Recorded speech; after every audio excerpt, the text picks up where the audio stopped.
আসসালামু আলাইকুম প্রিয় দর্শকবৃন্দ, আজ আমি আপনাদেরকে নিয়ে এসেছি একটি হিমাগারের ভেতরে। আপনারা আমার পেছনে দেখতে পাচ্ছেন কি পরিমাণে কর্মব্যস্ততা চলছে।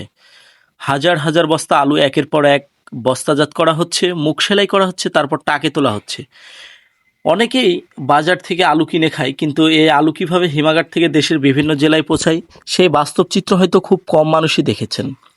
প্রতিটি বস্তা ওজন করে প্রস্তুত করা হয়, এরপর শক্ত করে সেলাই করা হয় যাতে পরিবহনের সময় আলু বেরিয়ে না যায় এবং নিরাপদে গন্তব্যে পৌঁছাতে পারে।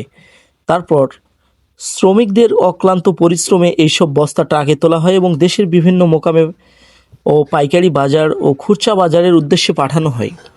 এই পুরো প্রক্রিয়ার পেছনে রয়েছে অসংখ্য শ্রমিকের ঘাম, কৃষকের পরিশ্রম এবং ব্যবসায়ীদের সমন্বয়।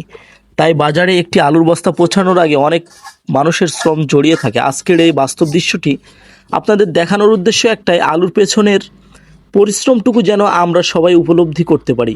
এ ধরনের আরও বাস্তব ভিডিও দেখতে চাইলে আমাদের সঙ্গে থাকুন এবং ভিডিওটি যদি ভালো লাগে তাহলে শেয়ার করুন, যাতে অন্যরাও হিমাগারের এই কর্মব্যস্ততার বাস্তব চিত্র দেখতে পারেন। ধন্যবাদ সবাইকে। সবাই ভালো থাকবেন, সুস্থ থাকবেন এবং আপনাদের মতামত অবশ্যই আমাদেরকে কমেন্টের মাধ্যমে জানাবেন।